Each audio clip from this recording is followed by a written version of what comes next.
The year was 1866, and the frontier lay raw and restless beneath the weight of a fading war.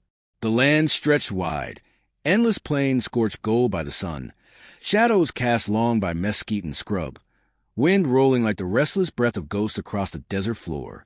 Elias McGraw rode alone through it, the reins of his horse loose in his scar hands, eyes fixed on the far horizon. He had left his country years before with a soldier's stride and a rifle on his back, called east to fight for the Union cause, where it left its mark.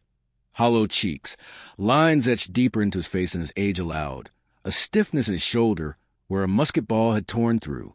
Yet it was not the battles he remembered most. It was the letters that never reached home, the nights staring at firelight and wondering if the ranch still stood, if his wives still waited. Naya, Tala, he whispered their names like a prayer against the dry air. Women the town had spat on, women the preacher refused to bless in marriage, women who stood taller than all the hate thrown their way. Apache, proud and strong. They had saved his life once, and in return he had built a home with them on the edge of a land that wanted them gone. Together they worked the soil, broke wild horses, raised cattle, and though whispers followed them like buzzards, Elias found more peace in their laughter by the hearth than in any saloon or church. Now the closer he rode, the less peace filled his chest. The land should have felt familiar, the jut of the distant mesa, the curve of the cottonwood-lined creek. But something was off. He smelled smoke, not the gentle kind of campfires or hearths, but the thick haze of too many chimneys where once there had been just one. His ranch, the McGraw Ranch. The war had ended. He had survived it. But as he pressed his horse onward, a weight pressed harder still. Nothing would be the same. By the time the sun bled into the rim of the earth, Elias crested the ridge that overlooked the valley. His breath caught. There, spread before him, lay his ranch, but not the one he had built. The house stood, but its paint was brighter, its porch crowded with men who laughed loud, drank louder. Barn doors swung open where cattle lowed in numbers he'd never owned. Strange horses filled the corral. His gut twisted. Something had gone wrong. He rode down the slope slowly, dust kicking up from the hooves, heart hammering with each yard closer. Shadows lengthened, voices carried. For a moment he thought of riding straight in, but instinct born of battle held him back. Instead, he drew his horse into a patch of cottonwoods by the creek and watched. That's when he saw him. Caleb, younger by 3 years, but bigger now. Full-chested, face hard from whiskey and easy living. Caleb leaned against the porch post like a king holding court, boots propped on the railing, laughing with the men at his table. Elias could not hear his words, but the sound was enough. His brother was alive, hale, and standing on land that wasn't his. And there was no sign of Naya, no sign of Tala. The world tilted. Rage sparked. He clenched his fists until the leather reins creaked, eyes burning holes through the sight of Caleb's grin. The urge to ride in guns blazing almost overtook him. Almost. But war had taught him patience was the deadliest weapon. He turned his horse quietly from the creek and rode toward the neighbor who once kept goats on the hill. Someone had to know what happened here. The goat herder was older now, bent near double, his beard white as bleached bone. He answered the knock on his shack door with suspicion, lantern held high, until recognition struck. His eyes went wide. Lord above, Elias McGraw, thought you were bones in a trench somewhere. Not yet, Elias rasped. Tell me what happened. My land, my wives. The old man shifted, uneasy. You'd best not linger here. Word'll travel fast at your back. Elias grabbed his arm. Tell me? The goat herder sighed and set the lantern down. Shadows played against the rough wood walls as he spoke. After the war dragged on, folks started saying you weren't coming back. Your brother, he stepped in, claimed he had right to the ranch. Said you'd been killed, papers and all. Town believed him. Elias' jaw tightened. And Naya? Tala. Banished.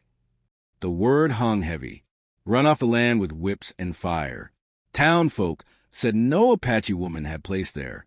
Caleb made certain of it. The old man's eyes dropped, shame burning in them. I tried to help Em, I did. Saw one of them fighting like a wildcat when they came. Got struck down hard. The others screamed your name, till her throat near split. After that, they vanished into the hills. The lantern hissed. Outside, coyotes yipped cruel and sharp. Elias stepped back, fists trembling. He could see it clear as day. The women he loved dragged from their home, their cries lost against the jeers of men. His brother standing tall, taking everything that wasn't his. The goat herder placed a hand on his shoulder. Don't go back there tonight. Caleb's got near a dozen men riding for him. They'll gun you down for you cross the gate. But Elias wasn't listening anymore. His mind was fire. His chest felt carved hollow, only rage filling it. He turned on his heel, mounted his horse, and rode straight for the ranch. The ranch gates loomed in torchlight, the night alive with the smell of whiskey and sweat. Men lounged on the porch, rifles leaned within arm's reach. Caleb rose when he saw the lone rider approach. "Well, I'll be damned," Caleb drawled. "The prodigal soldier returns." Elias dismounted slowly, every eye on him. Dust clung to his boots, blood from old wounds still marked his shirt, but his stance was iron. "You took what wasn't yours," Elias said, voice low and deadly. Caleb smirked, spreading his arms wide. "I took what you left to rot. You marched east, chasing glory, and left the land, the cattle, the house. Hell, even them squaws you shamed yourself with. Somebody had to tend it. I did." Elias' hand hovered near his holster. "Where are they?" "Gone." Caleb's smile hardened. "Banished. This land don't need their kind polluting it, nor a fool brother who forgot what side of his blood he stood on." A silence followed, sharp as drawn steel. Men shifted, ready to pull iron if either brother twitched. Elias' breath came slow, steady, though his heart thundered like cavalry drums. "They were my wives," Elias growled. "They were your shame," Caleb shot back. The world narrowed, torchlight flickering on Caleb's sneer, the weight of a dozen rifles trained on his chest, the burn of his hand near his revolver. For a heartbeat, Elias saw himself drawing, saw Caleb fall in the dust with blood pooling under his smile. The image seared hot, but there were too many guns. War had taught him odds as well as patience. He did not draw. Caleb stepped closer, voice cruel. "You want the land back? You want your horse back? Then you should have died out east. 'Cause next time you set foot here, brother, it'll be your grave." The men laughed, jeering, spitting into the dirt. Caleb shoved Elias backward, sending him stumbling. His knees hit dust, his palms scraped rough earth. He looked up into the fire-lit faces of men who once called him kin, neighbors, friends. None stepped forward. None spoke his name. Slowly, Elias rose. He said nothing. He turned, mounted his horse, and rode into the darkness, the laughter of his brother's men chasing him into the night. Miles away, by the river bank, he finally stopped. The moon cast a silver sheen over the black water. His body ached, his lip bled, but it was nothing compared to the hollow roaring in his chest. He dropped to his knees, scooped a handful of the cold water, and let it wash the blood from his face. The night was silent save for the coyotes in the distance. He gripped his rifle tight, knuckles white, jaw set hard. "I'll find you," he whispered to the empty plains. Whether it was promised to Naya and Tala or a curse upon Caleb, he could not say, but the vow burned clear as fire. His wives were out there. His brother would pay. And Elias McGraw would not leave this land again until both were true. The moonlight gleamed on his rifle's barrel as the coyotes' howls carried on the wind, sharp and endless.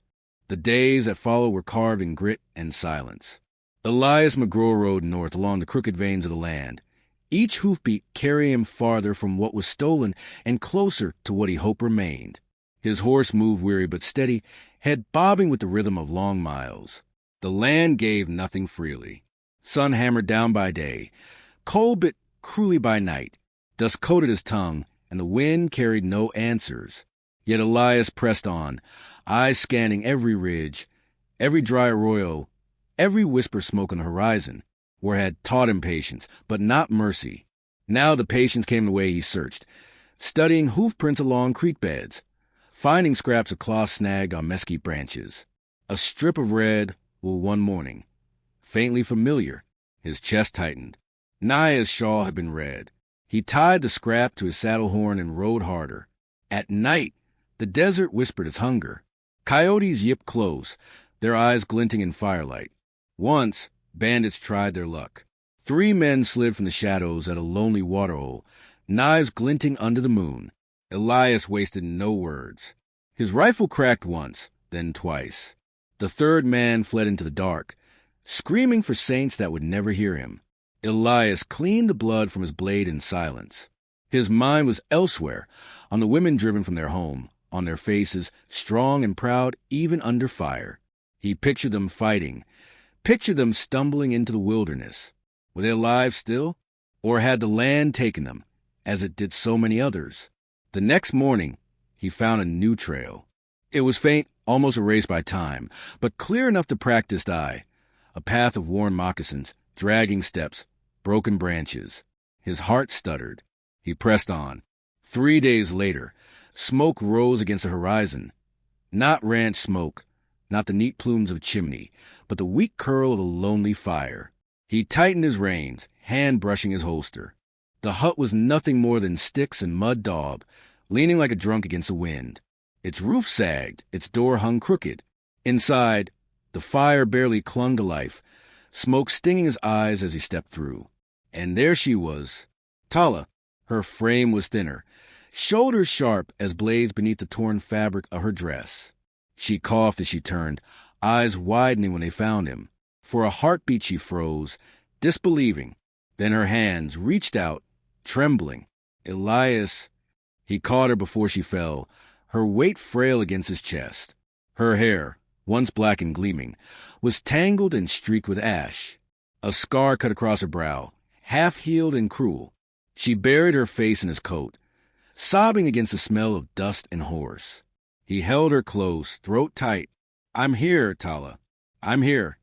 When her tears quieted, he laid her gently down near the fire, gave her water from his canteen, food from his saddlebag. She ate slow, hands shaking, but her eyes never left him as though he might vanish if she blinked. "They came at night," she whispered, voice ragged. "Caleb and his men. They lit the barn, dragged us out. They laughed while the town watched. We fought, but—" Her hand went to the scar. "They beat us, drove us into the hills like dogs." His jaw locked. "And Naya?" Tala's eyes filled again. Taken.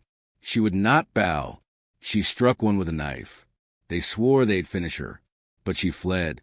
North, toward her people. I could not follow. Elias stared into the dying fire, rage and relief warring inside him. One wife found, broken but alive. The other, out there, alone. When he rose to fetch more wood, Tala gripped his hand. "Don't blame yourself," she said. Her voice was weak, but her gaze steady. "You fought your war. Now fight ours." He nodded once. No words could answer better. By dawn, Tala insisted on walking.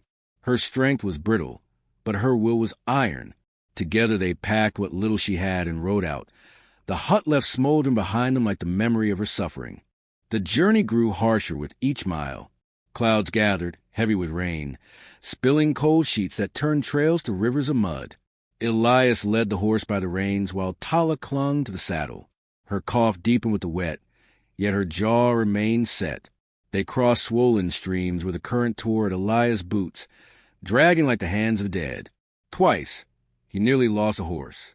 Once, a log hurtled downstream and struck his shoulder hard enough to send pain screaming through bone. Still he pushed forward, teeth gritted, water soaking him to the skin. At night, they found no comfort. Wolves circled the camp, eyes gleaming. Elias fired into the dark until the pack slunk away, but the howls carried long after, as if mocking his effort. On the 3rd day, rifle shots split the quiet. Bullets spat dust at their feet. Caleb's riders, scouts hunting him like prey.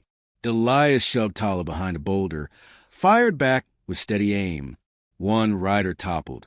Another wheeled his horse screaming. The last fled, dust boiling in his wake. Breath ragged, Elias crouched low. "They know we're out here now." Tala's lips trembled. Then we moved faster. Through it all, flashes of memory came to him unbidden. Naya grinding corn by the hearth, sunlight across her cheek. Tala singing low as she stitched torn saddles. Their laughter when rain hammered the roof. When life felt rich despite all else. Those memories fueled his steps, gave fire to his blood. And then, one evening, as storm clouds bruised the sky, they found a camp. Smoke rose from the circle of stones, but not the kind of smoke that spoke of hunger or hiding. It was thicker, steadier, organized. Elias raised his rifle. Eyes narrowing, he moved forward, each step slow, careful. Figures emerged from the trees, men in buckskin, hair braided, faces painted. Their bows lifted, arrows drawn. Elias froze, hands raised.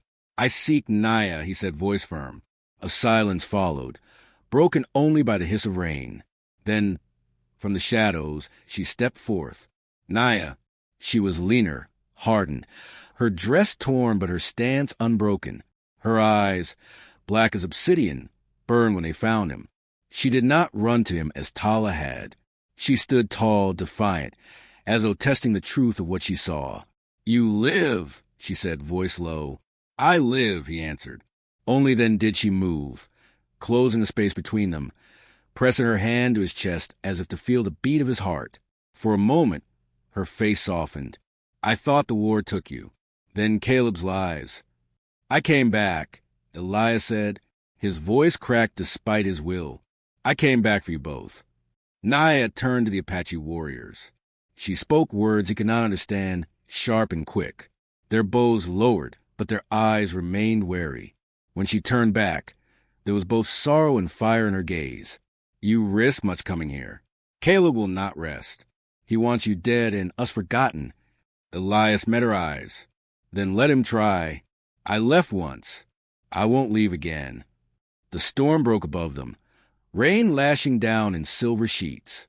Together, Elias, Naya, and Tala stood beneath it, their shadows long against the fire. The fight was not done. But for the first time since his return, Elias felt whole enough to face it. The storm did not pass quickly. It stayed, heavy and relentless, soaking the plains and painting the land in silver and shadow.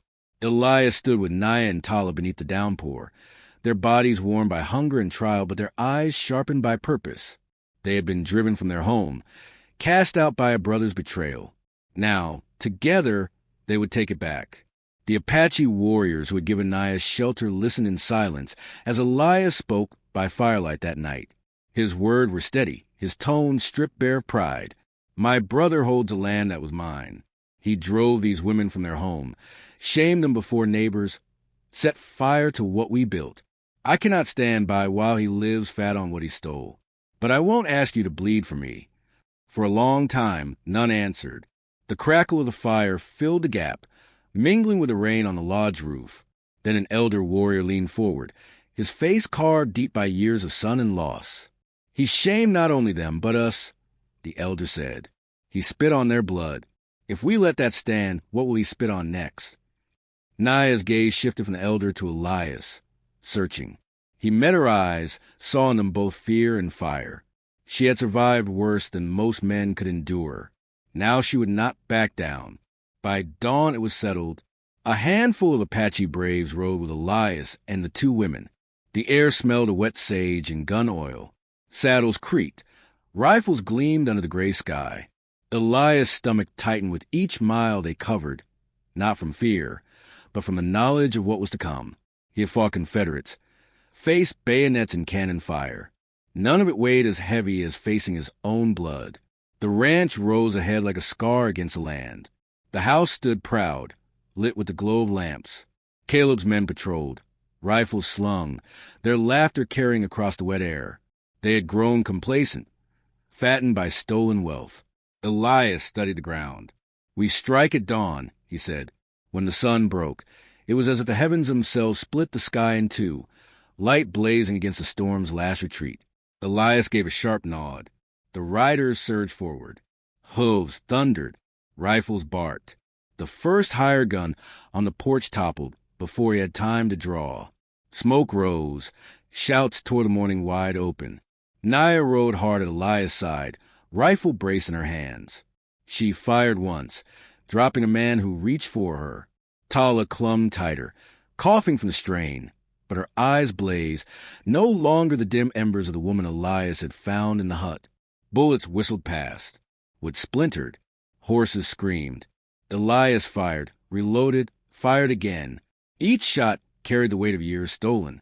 He saw Caleb's men scatter, some grabbing rifles, others fleeing into the hills. The barn door swung open, cattle bursting loose in panic. The yard filled with chaos, shouting gun smoke, pounding hooves. "Keep pushing!" Elias roared, his voice cutting through the storm of battle. The Apache warriors struck swift and sure, their arrows finding men who thought themselves safe behind cover. One by one, Caleb's hired guns fell or fled.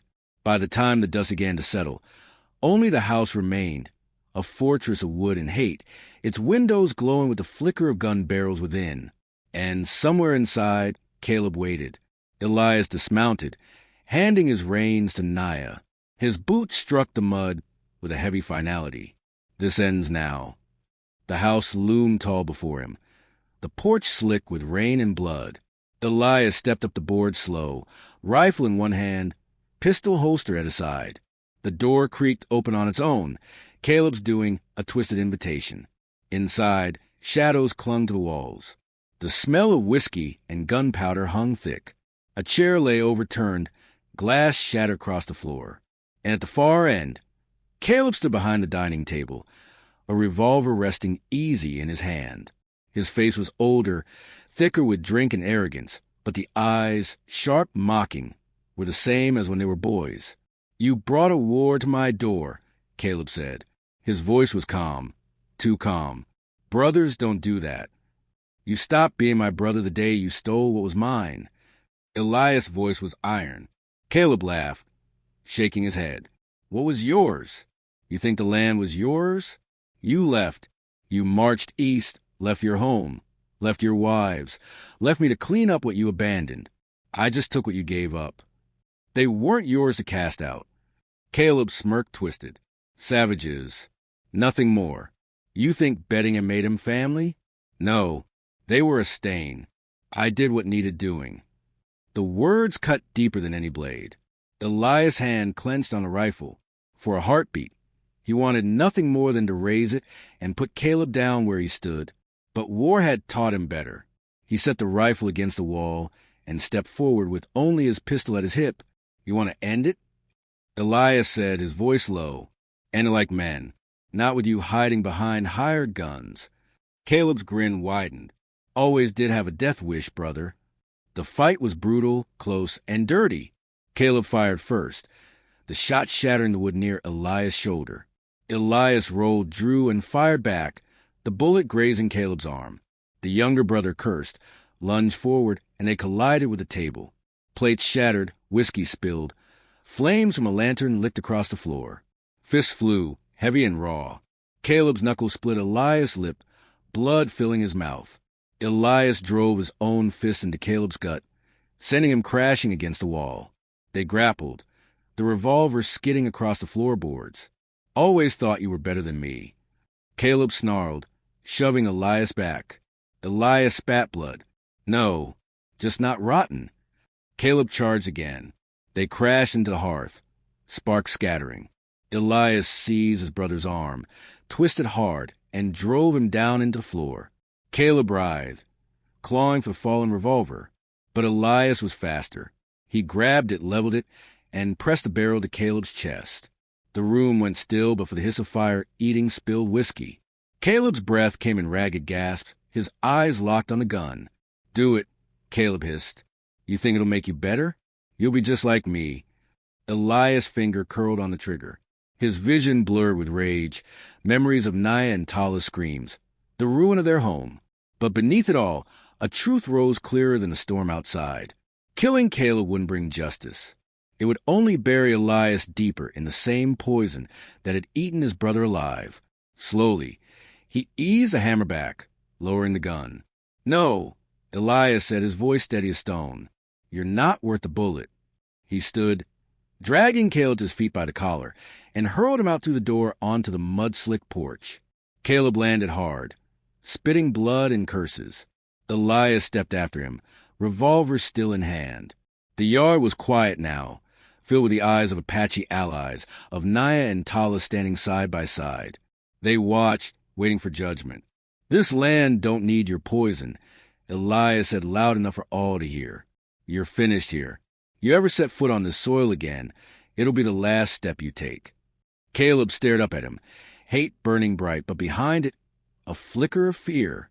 He knew the truth. His power was gone. His men dead or fled. Slowly, cursing under his breath, he staggered to his feet and limped into the rain, his figure shrinking into the distance until the storm swallowed him whole. Silence followed, heavy and complete. Then Naya stepped forward, laying a hand on Elias' arm. "It is done." Elias looked at her, then at Tala. Both women scarred, both unbroken. Their home behind them burned and battered, yet still standing. He drew them close, feeling their warmth, their strength. The ranch was theirs again, scarred but alive. Later, as the sun broke through the storm, casting gold across the fields, Elias stood with them at the edge of the porch. The land stretched wide, wounded but waiting. His chest ached with exhaustion, but also with something like hope. "What's family?" he murmured, voice carrying with the wind. "Blood? Or the ones who stand when the world spits on your name?" No one answered. They didn't need to.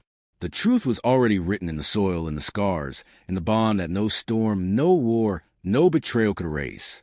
And though the fight had ended, Elias knew the frontier held more trials ahead. But he also knew this. With Naya and Tala beside him, he could face them all.